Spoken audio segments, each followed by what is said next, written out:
Hey, hey, Trevy's painting table fans!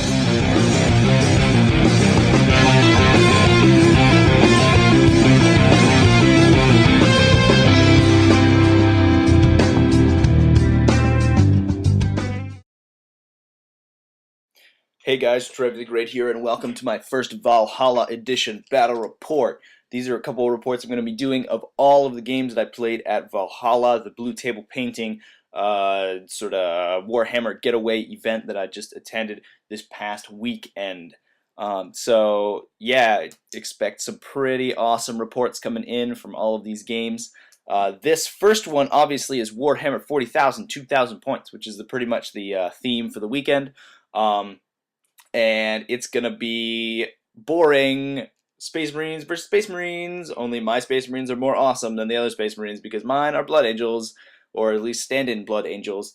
They are my do-it-yourself chapter, the Angels Perditus, and now that I have a bunch of models for this army that I bought just for this event, I think I'll probably do a little showcase of that army. They look really cool. They got some lava bases going on, lots of OSL on those models, but enough about my awesome paint jobs, and on to this battle report. So, like I said, it's 2,000 points on this wonderful terrain that Blue Table Painting made. Some of you, if you're a fan of their channel, some of you may recognize it as the Orc Junkyard terrain that they keep playing on over and over. And I just gotta say that this terrain is absolutely awesome. It was very heavy terrain. There were a lot of metal pieces in there, masonite boards and things like that. So it was hard to maneuver around, but it looked absolutely awesome on the tabletop, and that's all we really care about, I think. So in my army, I had the Sanguinor. He was I'm using a converted model for the Sanguinor. He's actually one of my captains with a storm shield and a power sword. But Sanguinor does have a 3+ invulnerable save, so I figured the storm shield fit. And I was gonna make a cool model for him, but I just did not have the time before this event. I ended up pulling an all-nighter to finish some of my models, and I'm not even done with all of them yet. The Storm Raven there is looking a little plain because I haven't done any of the freehand on it, so hopefully I'll get to that later this week. And unfortunately, it wasn't finished for this event, but it was painted to a good standard, and it looks pretty good on the tabletop. So that's all I really care about. So yeah, I had the Sanguinor, a unit of Sanguinary Guard with their little chapter banner going on. And they had a Sanguinary Priest, and they were all in a Storm Raven. Obviously, the Sanguinor was not in the Storm Raven, just the Sanguinary Guard. I had a unit of Vanguard Veterans that what they were going to do is deep strike in next to the Storm Raven. The Storm Raven did have a locator beacon, as well as some Hurricane Bolters, extra armor, anti-tank weapons, stuff like that.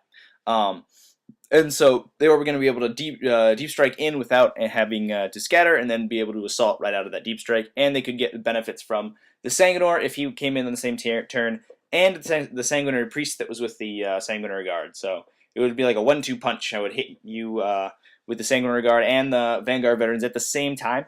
There was also a Dreadnought in the Storm Raven, straight up Dreadnought, no Furiosa or any of that shenanigans, just Multi-Melta and Power Fist, or Dreadnought close combat weapon. And that was so that I could hit some of those vehicles, take them out, because the rest of my army was pretty light on the anti-vehicle weaponry.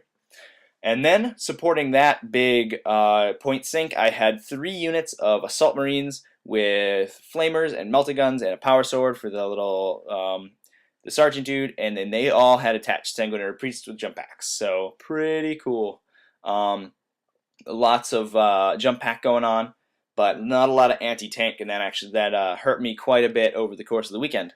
Now, the armies this weekend were not too difficult. Obviously, it was a friendly event, not a tournament or anything, so nobody took crazy Razorback spam lists or crazy stuff like that.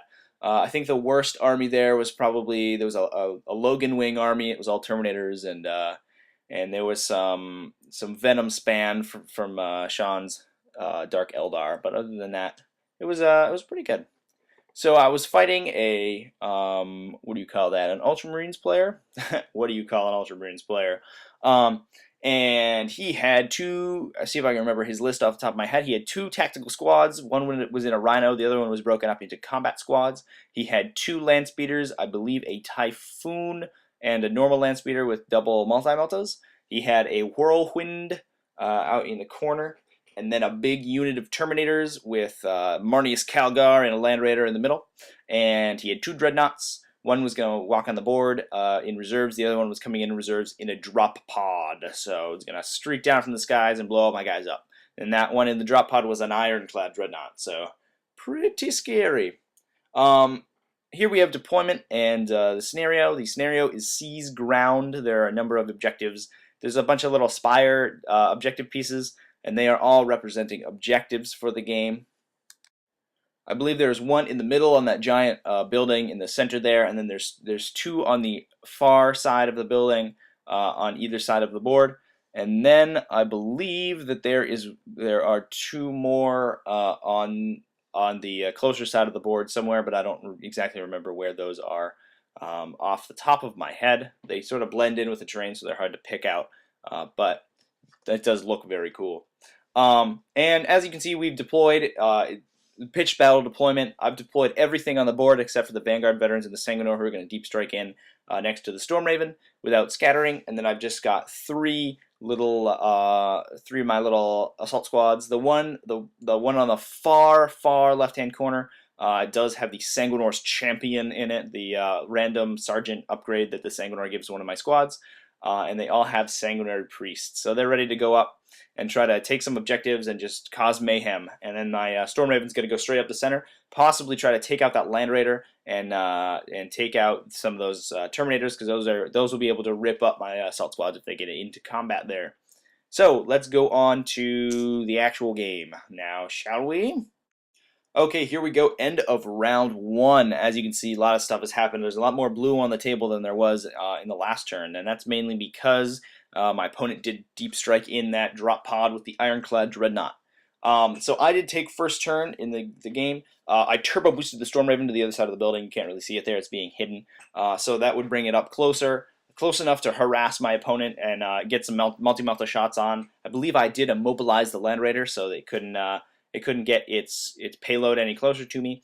But I haven't dropped any models yet, obviously, because it did turbo boost, so that would hurt them. And then I basically moved up with all my assault squads to try to put my pressure on my opponent, try to take out his troops choices early on so that he doesn't have a chance of really capturing those objectives.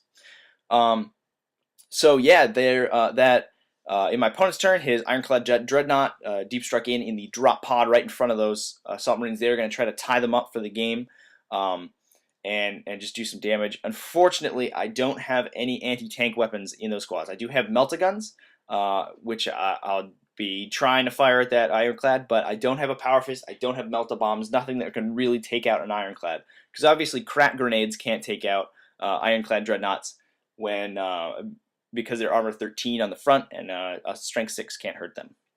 Other than that, my opponent's shooting was pretty insignificant. He couldn't get through the Feel No Pain on my guys with his mundane shooting, and he just didn't have the anti-tank weaponry to deal with it. I think he did take some shots with his Land Raider, but it wasn't able to do anything to the Storm Raven because I had my 4+ moving fast cover save, and I don't remember if he piled out his dreadnoughts, his Terminators this turn or not, but they are going to be in my face pretty soon and trying to deal some damage to my heavy units. Okay, here's the end of round 2. So what my opponent did do last turn, I just remembered, is he piled his Terminators out of his Land Raider, and obviously this was a bit of a mistake because it allowed my Sanguinary Guard to charge in and attack those units without having to go through the Land Raider, and they don't have any anti-tank weaponry, so my Storm Raven would have to attack the Land Raider and hopefully destroy it so I could get at those Terminators, and then if I didn't destroy the Land Raider, his Terminators would have been able to get out and next turn assault me back. So obviously he should have stayed in the Land Raider, but he did pile out, and I did take the bait. I assaulted him with the Sanguinary Guard. Sanguinor did come in my movement phase and deep struck right next to the Storm Raven, right next to the Sanguinary Guard, so he gave them all that extra +1 attack that he gives everybody. And they were able to come in, and with an enormous number of attacks, 5 attacks per model with a Mastercrafted power weapon, they, strength 5, initiative 5, they were able to kill Marnius Calgar and kill most of the Terminators. I think there was still 2 or so remaining. But that severely weakened my opponent's offensive abilities. On the left-hand side of the board, the Sanguinor's Champion, his assault squad, assaulted the one of the combat squads that was hanging over there that was going to try to take those objectives later on, and he was able to wipe it out, which means my opponent had no troops choices on that side of the board. And then in my opponent's turn, he deep struck a unit of Terminators in right next to that drop pod, which did have a locator beacon, so they didn't scatter. And then the Ironclad Dreadnought assaulted my assault squad, was able to do a bunch of damage. I wasn't able to do anything back, but that assault squad was fearless because they did roll Red Thirst, so they were able to hold up that Ironclad Dreadnought for quite a while. Other than that, my opponent just moved in some reserves, some land speeders, and a Rhino, as well as a Dreadnought. It's going to be threatening my Sanguinary Guard next turn, so that's going to be a problem. Okay, so this is going to be the last photo of the game. The game didn't last too long at this point because obviously I've been pretty much destroying my opponent's ability to strike back at me and to take those objectives. In my turn, the Storm Raven dropped its Dreadnought to try to deal with my opponent's Dreadnought. And my assault squad out on the left-hand corner destroyed my opponent's Whirlwind with its Melt-A-Gun, and other than that, the Ironclad Dreadnought's still been tearing up my Assault Marines, but they don't really care because they're pretty awesome like that. In my opponent's turn, he moved up his Rhino, but unfortunately moved it through a patch of rubble that we had deemed difficult terrain, and the Rhino immobilized itself, and then was just a sitting duck for that Storm Raven for later turns. His Dreadnought that came in from reserve assaulted my Sanguinary Guard. What I did do, however, in the next turn, I think we played one more turn after this, was I counter assaulted it with my Dreadnought, and because I had a Sanguinary Priest in the Sanguinary Guard unit, my Dreadnought was striking at a higher initiative than his Dreadnought, and my Dreadnought was able to destroy it straight out. His Ironclad did eventually kill off my Assault Marines over there, and his Terminators killed my Assault Marines down on my right-hand corner. So I'd been wiped off that side of the board, but my opponent had no troops choices there, and his only troops choice was sitting in an immobilized Rhino that was too far away from any of the objectives to really do any damage. So I believe at the end of turn 3 or 4, my opponent conceded the game because I had one troops choice on the other side of the board that was in claiming distance of 2 objectives, and it was really untouchable by any of his units. He didn't have the long range power to really take it out. So that was that, I guess. It was a good game. I think my opponent did make a couple decisions that were not so great. First of all was taking the Terminators out of the Land Raider. Obviously that made it so that I could wipe them out really easily, and instead of vice versa. And those Terminators might have been able to turn the game around just by being a giant rock solid unit that could approach my side of the board and be able to put pressure on those assault squads, especially the one on the left hand side that was just reigning free basically and taking all of those objectives over there. Other than that, I think he did need a couple more troops choices that would have helped. Two tactical squads didn't really do it for him, I think.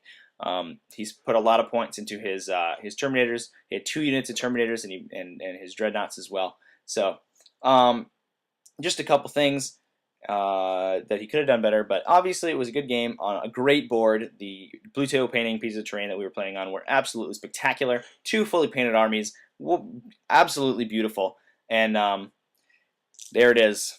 So if you want to see more awesome, beautiful battle reports, stay tuned because I've gotten more Valhalla edition Trevy's Batreps stuff coming up. So yeah, stay tuned for that.